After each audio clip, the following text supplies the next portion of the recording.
بسم اللہ الرحمن الرحیم۔ السلام علیکم ورحمۃ اللہ وبرکاتہ۔ ناظرین کرام، آج ہم قرآن مجید کی ایک عظیم اور بابرکت سورت طٰہٰ کی فضیلت کے بارے میں بات کریں گے۔ سورت طٰہٰ قرآن پاک کی 20ویں سورت ہے، جس میں خاص طور پر حضرت موسیٰ علیہ السلام کا واقعہ بڑی تفصیل کے ساتھ بیان کیا گیا ہے۔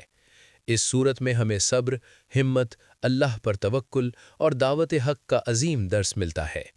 روایات میں آتا ہے کہ اسی سورت کی تلاوت نے حضرت عمر رضی اللہ عنہ کے دل کو بدل دیا تھا اور وہ اسلام قبول کرنے کی طرف مائل ہوئے۔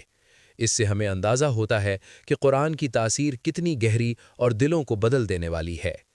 سورت طٰہٰ کا ایک خاص پیغام یہ بھی ہے کہ اللہ تعالیٰ اپنے بندوں پر سختی نہیں چاہتا بلکہ آسانی چاہتا ہے۔ اس سورت میں اللہ تعالیٰ فرماتا ہے کہ قرآن اس لیے نازل نہیں کیا گیا کہ تم مشقت میں پڑ جاؤ، بلکہ یہ ہدایت اور نصیحت کے لیے ہے۔ ناظرین، اگر ہم سورت طٰہٰ کو سمجھ کر پڑھیں تو ہمیں مشکلات میں ثابت قدم رہنے کی طاقت ملتی ہے۔ یہ سورت ہمیں سکھاتی ہے کہ جب اللہ ہمارے ساتھ ہو تو کوئی طاقت ہمیں نقصان نہیں پہنچا سکتی۔ اللہ تعالیٰ ہمیں قرآن پاک سے محبت کرنے، اسے سمجھنے اور اس پر عمل کرنے کی توفیق عطا فرمائے۔ آمین۔